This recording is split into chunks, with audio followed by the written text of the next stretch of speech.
Thelb Karu by Conway Fitzgerald. Part 3. Prophecies. Words for Fools. The sun would rise, the horn would sound, and another day would come and pass at the ancient Mirdet. Very little changed over the next 60 years. The young Zet heir, named Arthurum, was still just a boy, though he rarely let his wife-to-be, Usue Valtir, to leave his side. Theb spent many of his days in eyeshot of them both, but he was sworn to silence, and it would be unbecoming for a member of the Bedan Towt to even lay his eyes upon them. Usue tested this one morning. Her boy fiancé was escorted off to an all-male event with his father. Theb was assigned to the hall portico near the study, where he would stand silently, without movement, for several hours. Usue entered the room slowly and quietly. She inspected the collection of books on the shelves as she made her subtle steps, deciding which she would choose to read again. Theb could see her beautiful reflection in the glass frame of a painting that was hung high above her. Usue looked back at him through the same reflective glass. She noticed he was staring at her. Theb broke his gaze. Usue smiled and sat down alone in the study. "Oh, please, Thelb Karu, talk to me," she said as she leafed through her book. "Have they removed your tongue as well?" she asked harshly. Theb could not help but look her way again. She turned in the chair and looked back at him. Once again, Theb turned his gaze from her. Usue looked disappointed. "What a shame. I rarely hear anyone speak with such intelligence anymore." She then got up and put the book down. She stepped over to Theb. "No one is here. It's just us. Can't you at least speak to me?" she asked. Theb could not respond. She placed the tips of her fragile fingers on Theb's cheek and chin. The feeling of her touch brought out emotions Theb had buried for years, but still lingered. Some of these feelings were not good. Theb had been so well disciplined, he could not allow himself to respond. "What a waste," Usue lamented as she left the room. The following day, Theb was stationed inside the sovereign's court. The Bedan Towt were rotated into different areas of defense on a daily basis. This was done by lot, and at the direction of the senior eunuch, J.R.R. He was one of the tallest and strongest of the Bedan. For like Theb, he had been chosen and castrated after achieving adulthood. Some of the others were merely boys who maintained their thinner builds, higher voices, and boyish faces. Today, J.R.R. had to remind the sovereign that the time was nearing for the Bedan to take their annual springtime mountaintop sabbatical. It was a short respite for them, a couple of weeks to reflect and rededicate themselves to their cause. Each year, the sovereign had to hire a replacement security contingent while they were away. "The time of Lacy is fast approaching, Sovereign. Have you arranged for the dismissal day?" the head eunuch asked politely. "Oh, is it that time again already? Seems like you just returned from the mountaintop yesterday." "Must you go? Can't you take a break from your break this year?" he asked sarcastically. "I've heard what goes on up there. You drunken fiends better not start any fires again," he said in a condescending manner. One of the sovereign's ministers assured him the arrangements for defense had been made. "Very well then. We will be ready, J.R.R., when the day comes. You eunuchs may take your leave," the sovereign decreed. Theb did not much care for these sabbaticals. He was never much of a socialite. These times of meditation really only amounted to a yearly indulgence for them all, to drop their guards, act like fools, and drink and gamble until they fought with each other. As the sovereign had alluded, one year this resulted in the entire Bedan temple nearly burning to the ground. The normally reticent eunuchs could stay up to all hours of the night, speaking and singing until their voices blew out. Thelb did not like to speak much, let alone sing. Most of what was said was childish, if not outright moronic. These were mostly uneducated children from the city's fringes at the time of their selection into the Bedan. They had little experience sharing thoughts and had very little real knowledge of anything. Most had never felt the intense pull of the time of mating, so they really had no idea what they had been deprived of. The gentle touch of Usue's hand upon his face rekindled a smoldering fire deep inside Theb's psyche. It was once a fire that burned in great brilliance, defining his actions, shining like a beaming light on his needs and ambitions. Thelb was starting to think for himself again. He had new thoughts that would redefine his purpose, as well as his place in the world. These thoughts were punishable if revealed to the Bedan in a moment of drunken candor. Thelb then remembered what Parabsiem had foretold of his future, that he would become a feared agent of darkness. But was that truly what he was? To Usue, he was a broken elf, someone worthy of only pity, a wasted life, as she described. So as the day approached for the eunuchs to board the 3 ass-driven carriages that would carry the 13 Bedan to the top of the mountain, Thelb used great stealth and guile and managed to miss the ride. The Bedan Towt would not realize his absence until after they had reached their summit temple, many miles directly uphill. Thelb had simply wanted an opportunity for revenge, one chance to make right all that was done wrong to him. Today he would deny his enemies their victory. He would see his family avenged, and he would settle his own vengeful heart so he could die, as Parabsiem had foretold, an agent of darkness to be feared. Thelb used this opportunity to plan his first assassination attempt. He plotted to find and kill Otharam Zet, the boy sovereign-to-be, the one who was promised the gentle hand of Usue Valtir. He considered what he might do if he encountered Usue, and she begged for the child's life.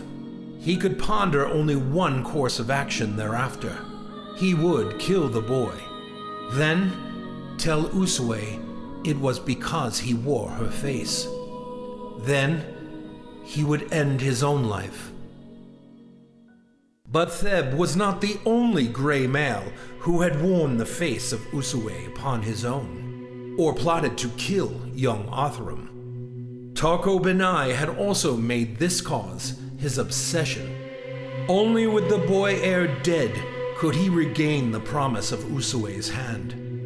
The Benai family itself was struggling for ascension. Tarko had mostly failed in business and had been relegated to the city's political periphery after he beseeched the Zet House to allow him to mate with Usue.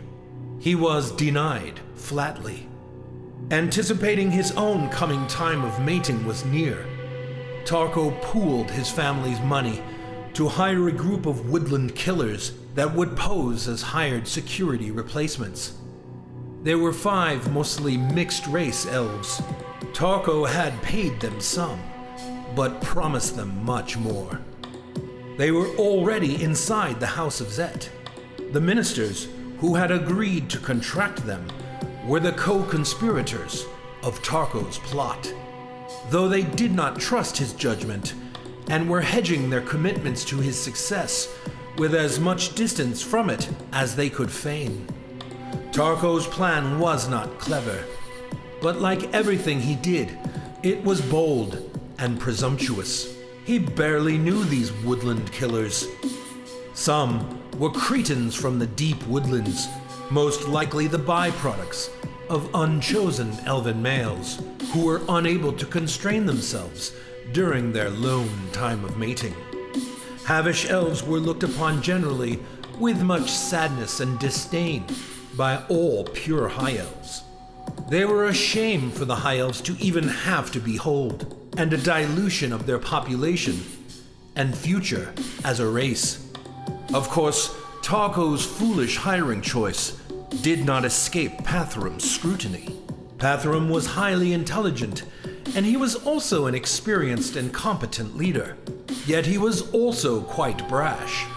Therefore, he had many enemies. Where did they dig you up? The Sovereign motioned to a slouching, leather-bound woodland Havish elf with strange skin spots and some missing teeth. This forest vagabond reeked of the woodlands and did not seem to bathe nearly as often as Grey Elves made their custom.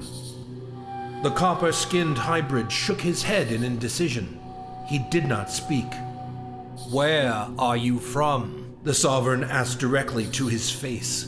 He noticed the woodland hybrid still had small pieces of leaves clung to his filthy hair. I thought we weren't supposed to speak, the scraggly woodland ignoramus responded. All of these men, though proven killers, were clearly not educated. "Well, you're not a eunuch, are you?" Pathrum tapped his crotch rudely. Of course not. That's not part of this deal. The young woodland elf protested as he stepped back and covered his crotch with his hands. The Sovereign burst into laughter. "What deal is that?" he demanded. The woodland hybrid did not respond. "Listen, all of you. I'm not sure what my minister hired you for, or instructed for you to be doing here, but you all seem unlikely up to the task. I will have you all replaced tomorrow. In the meantime, you may remain here, in this study. Stay here, and do not disrupt my work or my family," the Sovereign commanded. He then sent a runner servant to summon his local magistrate and a small battalion of militia. He was very angered by the poor selection of agents for defense his minister had contracted. That minister would be excoriated tomorrow. For now, the Sovereign simply complained to his butler. "Where did they find these elves? Under a rotting log?" Thelb's plan was more clearly defined than that of Tarko. Thelb did not know who were hired as replacements for the Bedan Towt. Yet whomever they were, he factored, if he acted quickly, before they found their bearings, they could be surprised, separated, and confused. Alone, any hired guard would be no match for Thelb's masterful martial skill. Thelb reached the entrance of the house of Zet. Suddenly, the double doors opened furiously before him.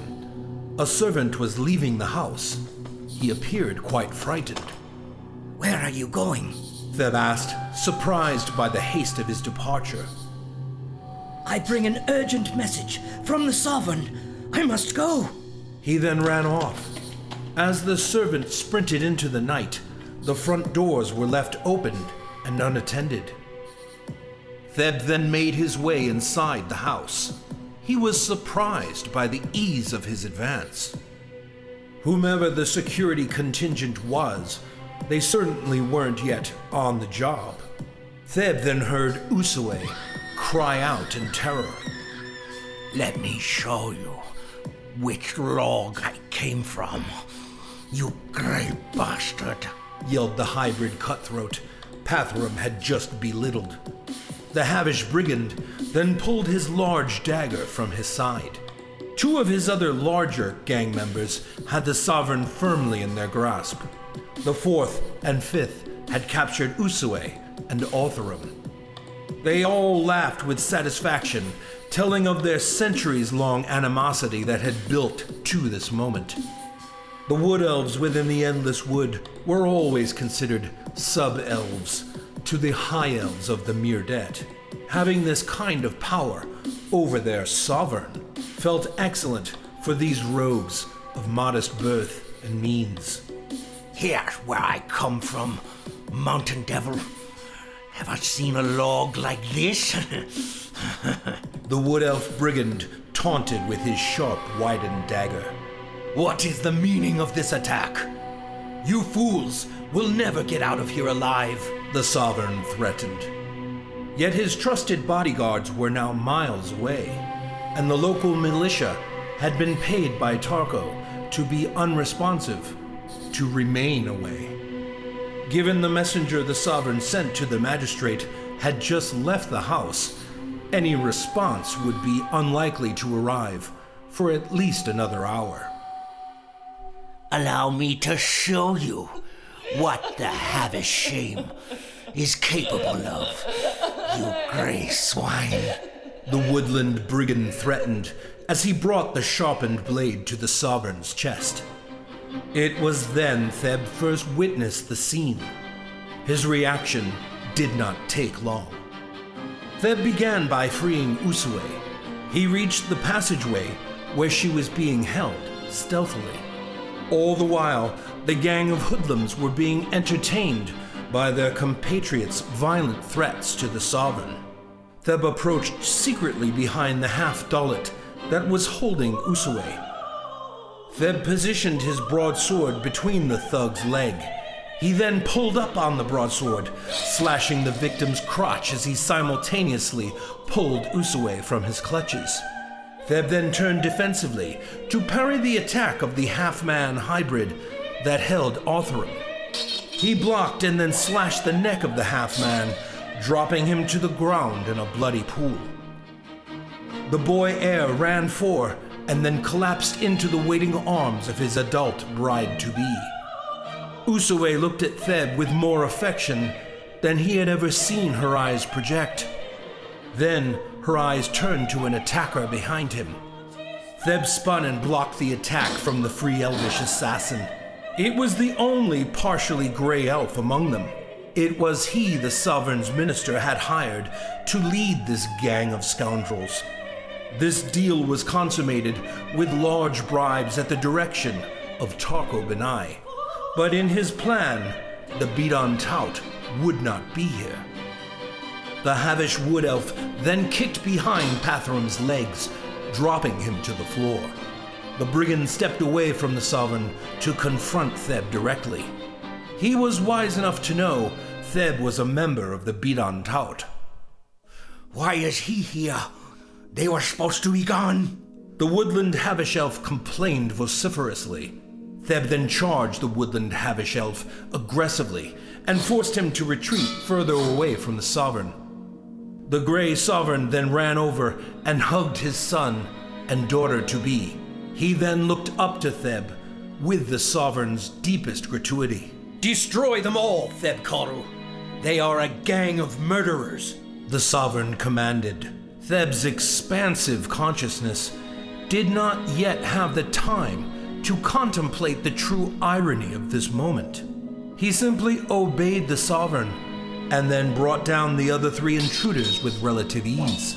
He saved the sovereign's life and thwarted an obvious attempt to assassinate the sovereign and his son, the heir of the mountains. After he had dispatched the troop of assassins, the sovereign asked of Thelb, Thelb Karu, how is it just you are here? Where are the others? Something did not feel right, Sovereign. Thelb responded reactively. That's all he ever had to say, as the sovereign believed him completely. The sovereign was convinced it was Thelb's outstanding instincts for danger that saved his family from certain death. Nearly an hour later, when the militia finally arrived, Pathrum had already summoned some of his best, most trusted nobles The judges were then notified, and soon after, they began the investigation of the crime. Tarko's conspiracy involved many of Pathrum's political enemies. The entire Bedan Towt sect was found guilty of conspiring with Tarko for money. Pathrum offered no mercy to these elves. This attack by knives was the greatest breach in trust in centuries. Tarko Benai, two of the sovereign's plotting ministers, as well as a few dissenting nobles, were put to death by fire, something that also had not happened in many years. Every member of the Bedan Towt was put to death by fire, except one. For his outstanding instincts, proven loyalty, and keen understanding of his place within these walls, I name you, Thelb Karu, as guardian of the House of Zet. It shall be you alone who will use your great talents to defend the heir and his sovereigness-to-be. Preserving your long life has proven among my wisest decisions. The sovereign's hall reacted with hails of applause, horns, and triumphant voices. Thelb Karu was hailed as a hero, though he did not favor celebrity, and within the years that followed, his name was seldom heard in public again. Thelb had plotted to kill the boy, and as a result, he had been made his sole protector. The irony was inescapable. Though he had now won the complete trust of Pathrum, and thereby more freedom of movement throughout the city. This enabled him to become more familiar with the ne'er-do-wells that populated the sovereign's lands. The sovereign also allowed him to create his defense without a public presence.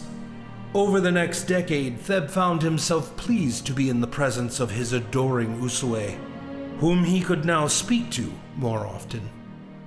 Despite the intense jealousy he had harbored before, Thelb even found a true liking to the boy, and the feeling was quite mutual. The boy's mother died giving birth to him, so Usue was at times more of a surrogate mother than wife-to-be.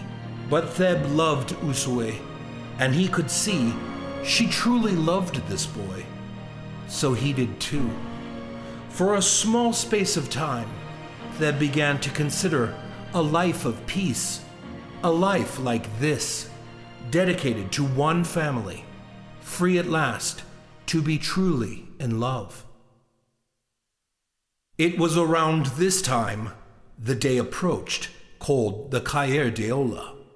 Ancient elvish seers had foretold that a promised restorer would be born of the Ostropa, near what the Wood Elves called the Iardet, or the original forest.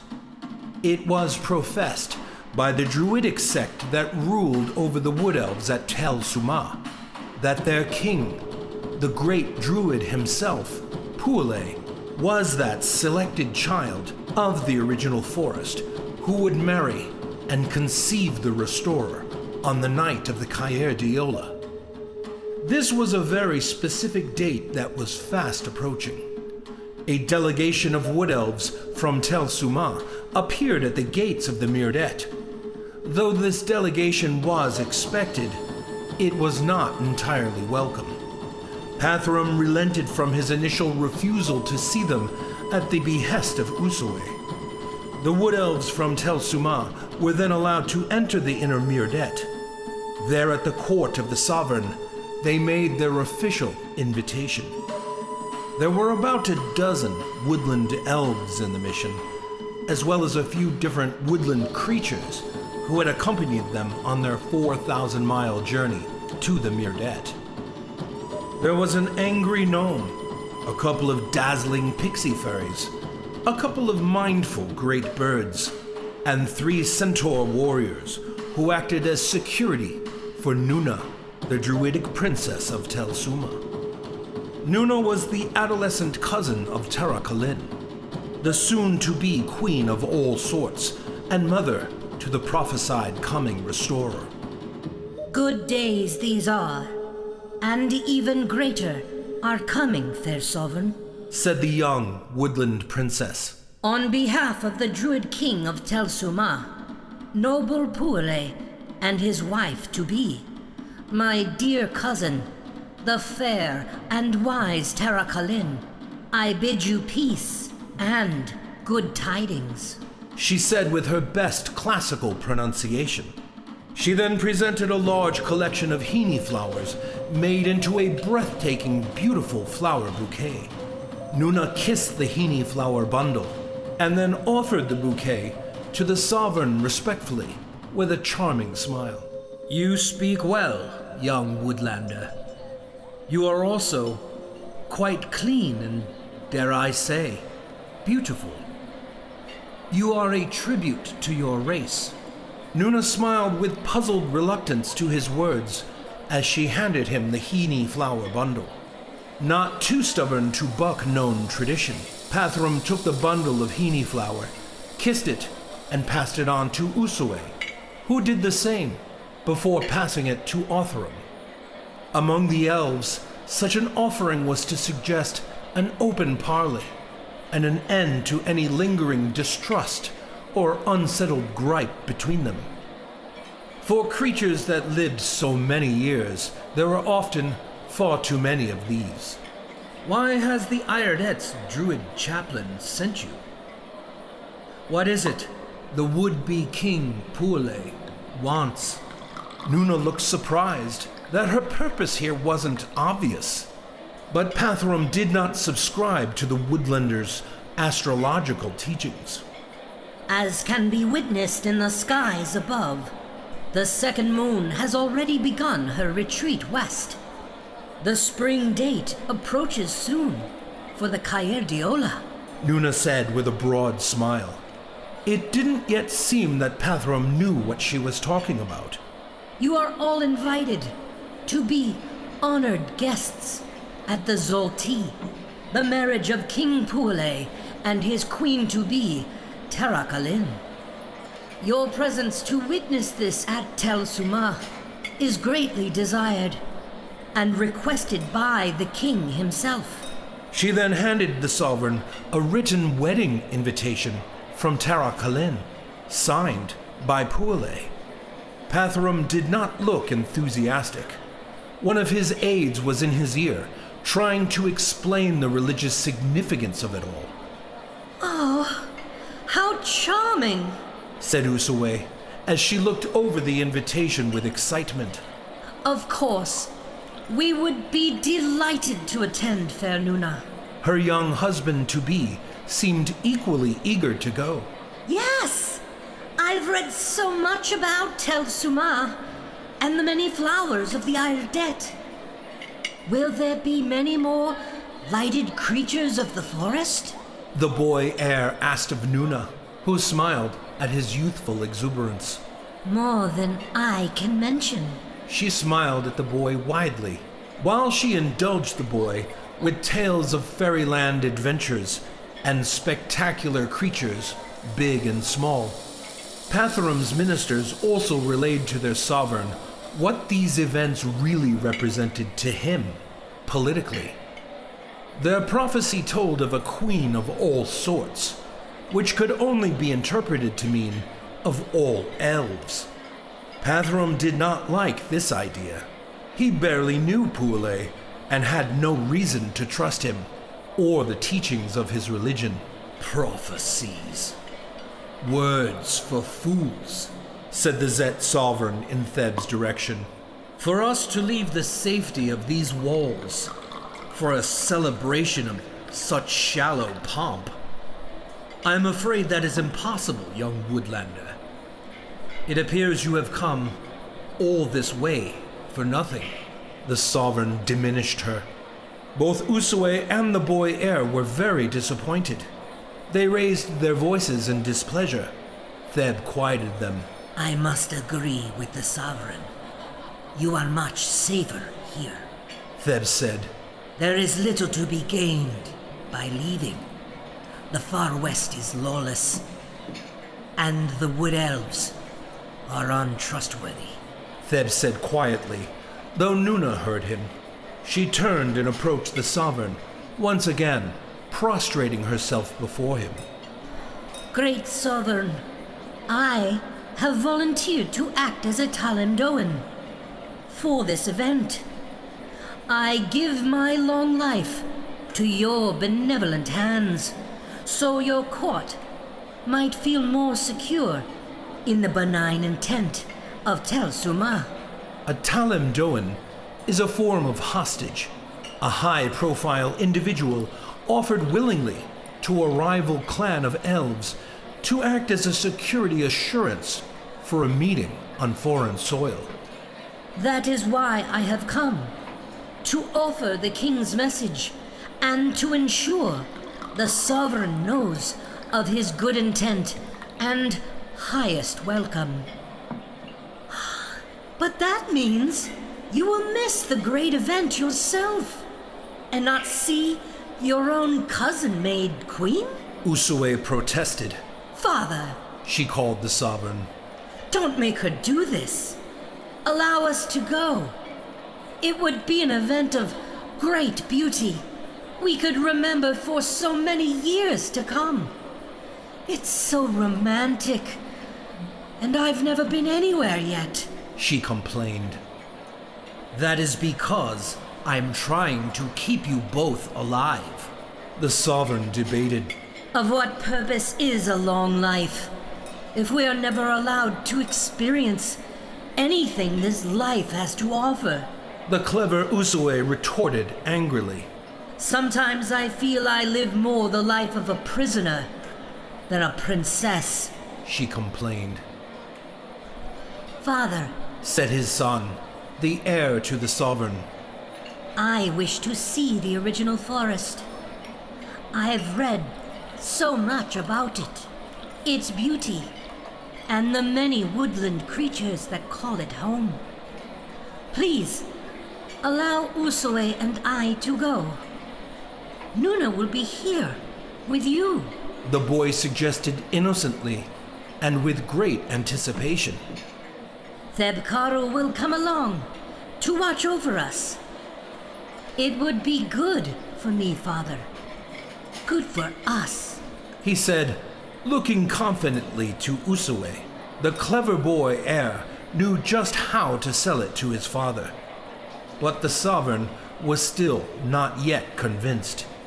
He looked over to Thelb, who shook his head quietly. Thelb saw no benefit to this mission, as he no longer had any personal motivation other than the safety of those he warded. Patharum always trusted Thelb's instincts, but there was one element of Orthrum's logic that he could not deny. The notion of allowing his son to learn and grow was appealing and necessary. Patharum feared his son was becoming too soft and oblivious to the greater elvish world politic. If he was to succeed him as sovereign, he would still require the acceptance and majority vote of the nobles. To engender any faith in him required gaining some experience, especially outside of the walls and his personal watch. He needed to allow the boy to become an elf. Also, the idea of having the young, lovely, and intriguing Nuna to himself while they were gone also appealed greatly to him, albeit secretly. Well, I suppose it would be rude for us not to have at least someone of our family there to witness this foolishness, he said under his breath to his closest minister. He then turned to the forest delegation and raised his voice for all to hear. We shall show our respect to our woodland cousins and all the other beasts and flora at Tel Suma. The sovereign smiled at his son. Very well then. I shall allow my son and heir, as well as the fair Usue, his wife-to-be, to witness your event, Nuna. And I shall accept your position as my Talim, to remain here with me In their absence, the Sovereign decreed. Thanks so much for watching, everyone. If you haven't already, please remember to subscribe and ring the bell for notifications so you never miss an episode. It's never too late to leave a comment below. I love to hear your thoughts. If you'd like to help me get published, please consider becoming a Patreon supporter. And as always, don't forget to like this video and share it with friends on your favorite social media.